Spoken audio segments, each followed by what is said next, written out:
रानू चिड़िया एक बहुत मेहनती किसान थी। उसके पास एक छोटा सा सब्जियों का खेत था, जिस पर वह तरह तरह की सब्जियां उगाकर अपने बच्चों का गुजारा करती। सब्जी ले लो, ताजा ताजा सब्जी ले लो, हरी हरी सब्जियां ले लो। अरे चिड़िया बहन, 1 किलो आलू देना। कबूतर भैया, मटर है, लौकी है, घुइया है, टमाटर है और हरी मिर्च भी है, लेकिन आलू नहीं है। ठीक है तो चिड़िया, मैं कहीं और से ले लूंगा। ऐसे बोलकर कबूतर आगे बढ़ जाता है और तभी उसके पास एक तोता आता है। चिड़िया, मुझे 2 किलो आलू दे दो, मेरी पत्नी आलू की सब्जी बनाएगी। मिठू भैया, आप आगे से ले लें, मेरे पास आलू नहीं है।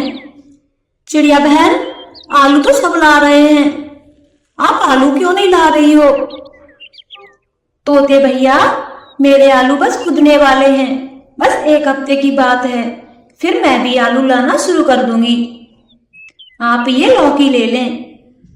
नहीं चिड़िया बहन, मेरे बच्चे लौकी नहीं खाते, मैं आलू ही लूंगा। ऐसे बोलकर पिट्ठू तोता भी आगे बढ़ जाता है। गुड़िया बेटी, आज मंडी में सब लोगों ने आलू की मांग की, बस कुछ ही दिनों में हमारे आलू खुदने के लिए तैयार होने वाले हैं।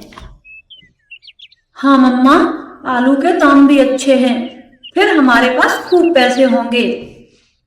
हाँ बेटा, मैं सोच रही हूँ इस बार मेरी गुड़िया की शादी अच्छे से हो जाए, अब तो बस इन आलूओं पर भरोसा है, बाकी सब्जियां तो मिट्टी के भाव बिक रही हैं। मम्मा, आप क्या हर समय शादी शादी करती हो, मुझे नहीं करनी शादी। गुड़िया बेटी, आपकी सभी सहेलियों की शादी तो हो भी गई, फिर आपको क्यों नहीं करनी शादी? मुझे तो बड़ी चिंता लगी है, जब तक तेरी शादी नहीं हो जाती मुझे तो चैन की सांस आने से रही। अब जाओ, मेरे लिए खाना ले आओ, बहुत तेज भूख लगी है। जी मम्मा, मैं अभी खाना लेके आती हूँ। ऐसे गुड़िया रसोई घर में जाती है और मम्मा चिड़िया के लिए खाना लाती कि तभी उनके दरवाजे पर दस्तक होती है। रानू चिड़िया बाहर जाती है तो वहाँ सेठ कालू कौआ खड़ा था। आए कालू सेठ जी, मैं बस आपके पास आने ही वाली थी। मुझे सब पता है, तुम मेरे पास आने वाली नहीं थी तो मैं ही आ गया। अब जल्दी बता, मेरे 20,000 रुपए कब देगी? लेकिन कालू सेठ जी, मैंने तो आपसे 3 महीने की मोहलत मांगी थी। मैं अभी पैसे नहीं दे पाऊंगी, मेरी आलू की फसल अभी बिकना शुरू भी नहीं हुई है। देख चिड़िया, मैं कुछ नहीं जानता, मुझे 2 दिनों में मेरे रुपए वापस चाहिए। नहीं मालिक, मुझे कुछ दिनों का समय और दो, मैं सबसे पहले आपके पैसे चुकाऊंगी।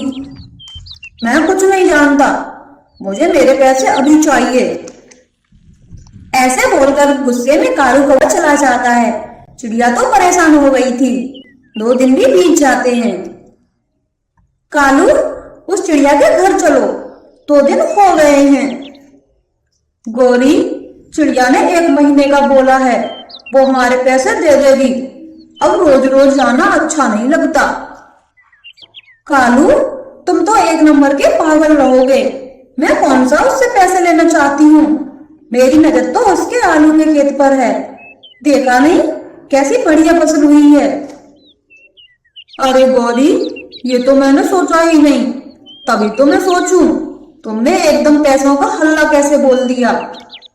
फिर दोनों चालाक कौवे चिड़िया के घर पहुंच जाते हैं और जोर जोर से शोर मचाते। चिड़िया, या तो हमारे पैसे दे दो, वरना।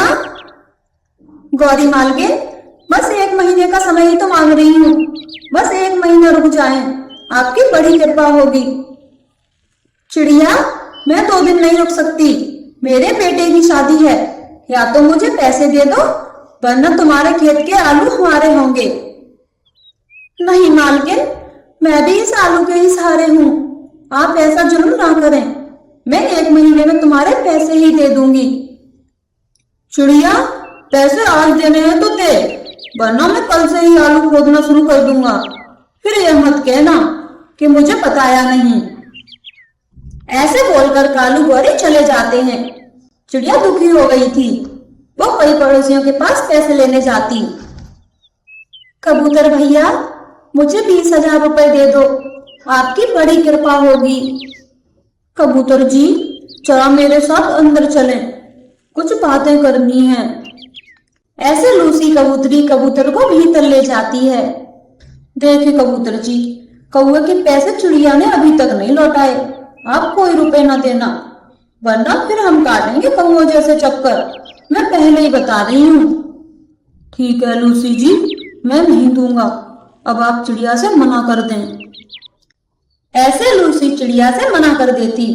चिड़िया कई पक्षियों के पास जाती है, मगर कोई उसे रुपए नहीं देता। दूसरे दिन से कौवे चिड़िया के आलू खोदने लग जाते हैं। कालू सेठ जी, ऐसा जुल्म ना करें, ये आलू तो मेरा सहारा है।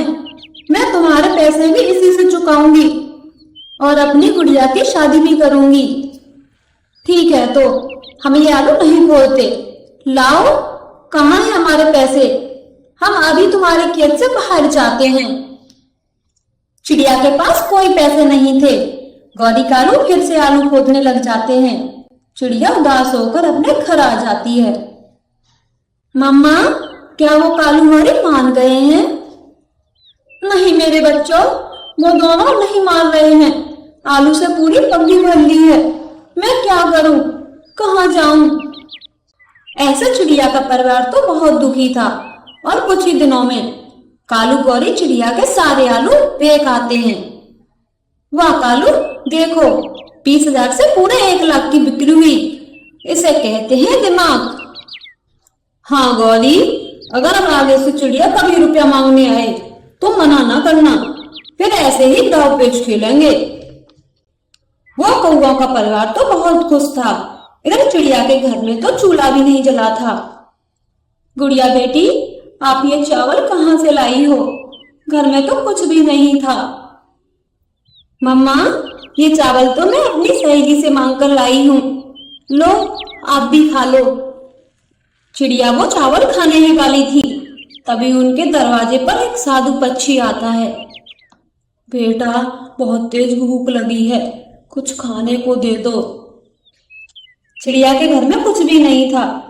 वो अपनी प्लेट को उस साधु पक्षी को देने ही वाली थी, तब गुड़िया बोलती है, साधु बाबा, हमारे घर में कुछ भी नहीं है, हम आपको क्या खिलाएं?